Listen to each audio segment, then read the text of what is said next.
லாஸ்டா நான் மூட்ட வீடியோ பார்த்துட்டு நிறைய பேர் எனக்கு டெக்ஸ்ட் அண்ட் கால் பண்ணி கேட்டீங்க. என்னன்னா 40 லட்ச ரூபாய் வச்சு இந்தியால ஒரு ஸ்மால் ஸ்கேல் பிசினஸ் ஸ்டார்ட் பண்றதை விட துபாயில ஒரு ப்ராப்பர்ட்டி வாங்குறது ஹை ப்ராஃபிட் பார்க்கலாம். அது எப்படின்னு கிறிஸ்டல் அண்ட் கிளியரா ஒரு ஸ்மார்ட் இன்வெஸ்ட்மெண்ட்டை கம்பேர் பண்ணி பார்க்கலாம். அதாவது நீங்க ஒரு 40 லட்ச ரூபாய் வச்சு இந்தியால ஒரு ஸ்மால் ஸ்கேல் பிசினஸ் ஸ்டார்ட் பண்றீங்க அப்படின்னா இந்த 40 லட்ச ரூபாய் எக்ஸ்பென்சஸ் எப்படி போகும் அப்படின்னா ஷாப் ரெண்டல் இன்டீரியர்ஸ்ல ஒரு 10 to 12 lakhs, லைசன்ஸ் டெபாசிட் பிராண்டிங்ல ஒரு 3 to 5 lakhs, இன்வென்டரி ஸ்டாக்ல வந்துட்டு ஒரு 15 to 18 lakhs, ஸ்டாக் salary எக்ஸ்பென்சஸ்ல ஒரு 5 lakhs, டோட்டலா 40 lakhs இந்த எக்ஸ்பென்சஸ்க்கு போகும். அண்ட் தென் ஒன்ஸ் பிசினஸ் நீங்க ஸ்டார்ட் பண்ணதுக்கு அப்புறம் உங்களோட மந்த்லி சினாரியோ பாத்தீங்க அப்படின்னா ஆவரேஜ் மந்த்லி சேல் நீங்க 40 lakhs இன்வெஸ்ட்மென்ட் பண்ற பிசினஸ்ல ஒரு 6 to 8 lakhs நடக்கும். அதுல எக்ஸ்பென்சஸ் பாத்தீங்க அப்படின்னா ரெண்ட், சேலரி, எலக்ட்ரிசிட்டி, ஜிஎஸ், லாசஸ்னு ஒரு 5 to 6 lakhs போயிடும். சோ உங்க மந்த்லி ப்ராஃபிட் பாத்தீங்க அப்படின்னா 50,000 to 1 lakh கேரண்டியா சொல்ல முடியாதுங்க. இப்போ பிசினஸோட ரியாலிட்டி பாத்தீங்க அப்படின்னா சில மாசத்துல நீங்க லாசஸ் பேஸ் பண்ணலாம். அதுவும் நீங்க பண்ற பிசினஸோட மார்க்கெட்டை பொறுத்து. அண்ட் தென் பாத்தீங்க அப்படின்னா உங்களோட டெய்லி இன்வால்வ்மெண்ட் எஃபர்ட் கண்டிப்பா தேவை. ஒரு நாள் மிஸ் ஆனாலும் நீங்க லாசஸ் ஃபேஸ் பண்றதுக்கு பாசிபிலிட்டிஸ் இருக்கு.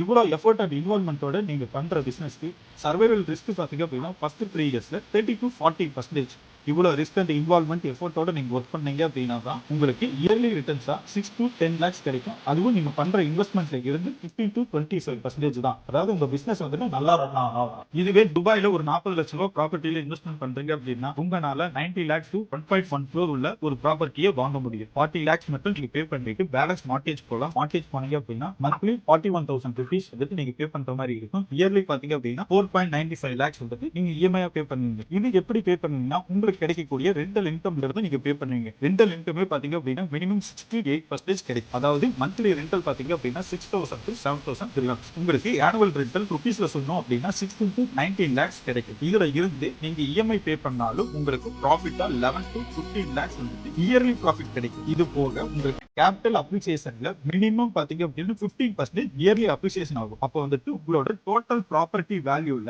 14,50,000 ரூபாய் வந்துட்டு வருஷத்துக்கு ப்ராப்பர்ட்டி வேல்யூல அப்ரிசியேஷன் கிடைக்கும். இது எதுக்குமே டாக்ஸ் கிடையாது, ஜீரோ டாக்ஸ். ஒரு 5 இயர்ஸ்க்கு கம்பேர் பண்ணீங்க அப்படின்னா இந்தியாவில் பண்ற பிசினஸ்க்கு 30 to 40 lakhs தான் டோட்டல் ப்ராஃபிட்டே கிடைக்கும். ஆனா துபாயில வாங்குற ப்ராப்பர்ட்டிக்கு ரெண்டல்ல மட்டுமே 75 to 80 lakhs இன்கம் கிடைக்கும். இது போக நீங்க வாங்குற ப்ராப்பர்ட்டி வேல்யூல கேபிட்டல் அப்ரிசியேஷன் மூலமா ஒரு 5 இயர்ஸ்ல 82.5 lakhs ப்ராஃபிட் கிடைக்கும். ஆஃப்டர் 5 இயர்ஸ் இந்தியாவில் பண்ற பிசினஸோட அசெட் ரீசேல் வேல்யூ வந்து கால்குலேட் பண்ண முடியாது. பட் துபாயில வாங்குற ப்ராப்பர்ட்டியோட அசெட் ரீசேல் வேல்யூ பாத்தீங்க அப்படின்னா நீங்க 1.1 crore வாங்குற ப்ராப்பர்ட்டி 1.92 crores வந்து இங்க இந்தியால பண்ற பிசினஸ்க்கு ஸ்ட்ரெஸ் லெவல் கைங்க. ஆனா இங்க துபாயில வாங்குற ப்ராப்பர்ட்டிக்கு ஸ்ட்ரெஸ் லெவல் கிடையாது. இப்போ நீங்க சொல்லுங்க, இந்தியால ஒரு பிசினஸ் ஸ்டார்ட் பண்ணி டிப்ரெஷன் ஆக போறீங்களா, அது துபாயில ஒரு ப்ராப்பர்ட்டில இன்வெஸ்ட்மெண்ட் பண்ணி பறந்து பறந்து சம்பாதிக்க போறீங்களா? For more details, if you want to make money, contact with me.